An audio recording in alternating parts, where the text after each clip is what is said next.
All right, let's just get right into it. A layoff, man, it can feel like a total dead end. But what if it's not? What if a layoff in 2025 is actually the starting line for the career you were meant to have in 2026? Today, we're going to break down exactly how to turn this massive challenge into your single greatest career move. And really, it all starts with this idea. This whole journey isn't just about scrambling to find another job. Nope. It's about you grabbing the steering wheel of your professional identity, your personal brand. It's about designing, from the ground up, how the world sees you and the value you bring. So here's our game plan.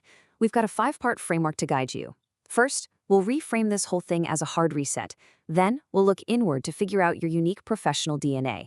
Once we've got that, we'll build your 2026 brand. And finally, we'll explore 2 killer options: pivoting to a hot new career, or maybe forging your own path entirely. Okay, first up, the 2025 hard reset. Before we can build anything new, we have to get real about what just happened. We have to acknowledge how tough it is. And then, and this is the most important part, we're going to flip the script on it. This is the concept at the heart of everything. The hard reset. Think about when your computer gets slow and buggy and just stops working right. Sometimes the only real fix is to just shut it down and do a clean restart. Well, a layoff is exactly that. It's a powerful and, totally unscheduled chance to stop, take a breath, and intentionally design what comes next. And if you're wondering why a layoff feels so absolutely gut-wrenching, this is it. Our career needs are kind of like a pyramid. A layoff doesn't just shake the top, it dynamites the foundation. It takes away the paycheck, which is our basic survival, and it completely vaporizes our sense of security. Just understanding that this isn't a small thing, it's a fundamental shock, is the first step to rebuilding something even stronger. So how do we build that stronger foundation? Well, that brings us right to section 2, rediscovering your professional DNA. Before you can tell the world who you are, you've got to understand your own internal programming, what really makes you tick. Okay, here's a fascinating exercise for you. It's called a career genogram. Think of it like a family tree, but instead of just names and dates, you're mapping out professions. What did your parents do? Your grandparents? When you lay it all out, you start to see these hidden patterns, these unspoken family beliefs about work, money, and success that you might be carrying without even knowing it. After looking back, the next step is to look inward. You need to get crystal clear on your core values. These are your non-negotiables. Is it all about independence for you? Or maybe you're driven by a need to serve others. Is it creativity? Knowing these is like having a compass for your career. It ensures your next move is actually pointed in a direction you want to go. And here's how it all connects. Your DNA, that's all the internal stuff we just talked about, your values, your skills, your history. It's what you know to be true. Your brand is the bridge. It's how you translate all that internal truth into something the outside world can see and, more importantly, understand.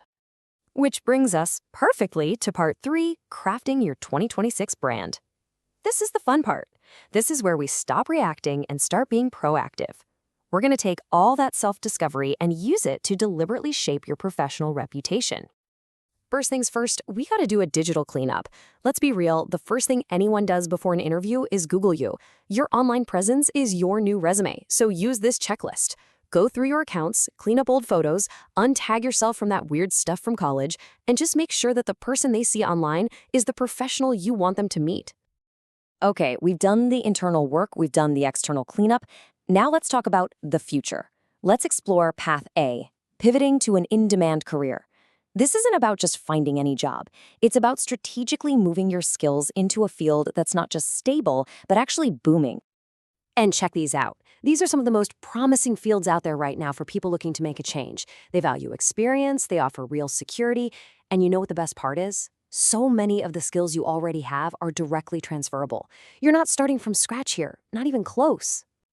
For instance, take cybersecurity. It sounds super technical, right? But at its core, it's about risk analysis and strategic thinking, skills you probably use every day.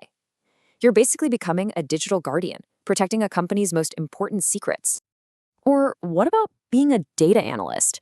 People hear that and think, ugh, boring spreadsheets. It's the total opposite. You're a storyteller. You're the one who dives into a sea of numbers and comes back with a compelling story that can literally change the entire direction of a business. And then there's UI/UX design. You know that app on your phone that's impossible to use? The one where you can never find the right button? If you've ever found yourself thinking, ugh, I could design this so much better, well, this might just be your calling. It's all about empathy and making technology work for real people. So that's path A, the smart, strategic pivot. But what if you don't want to join another company? What if you want to build the company? Well, that brings us to path B, forging your own path. This is about seeing this moment as a chance to create something from nothing. You have to hear the story of Slack. We all use it, right? It was born out of a spectacular failure. Seriously, the company was trying to build a video game called Glitch, and it was a total flop. But while they were failing, they built a little internal tool to help them communicate. That little tool was Slack.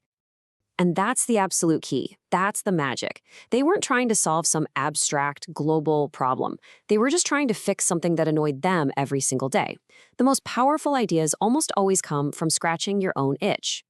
So how do you find your Slack idea? I've got a challenge for you. For the next 30 days, keep a problem journal. Every single time you get frustrated by something, a process that's broken, a tool that's clumsy, write it down. Your next multi-million-dollar idea could be hiding inside your biggest daily headache. So, that's what it all comes down to. The 2025 reset. It's not an ending. It's a brand new starting line. The only question left is, what are you going to build from it? Is 2026 going to be the year you make a brilliant pivot? Or is it going to be the year you create something brand new? The starting gun has fired. The choice is all yours.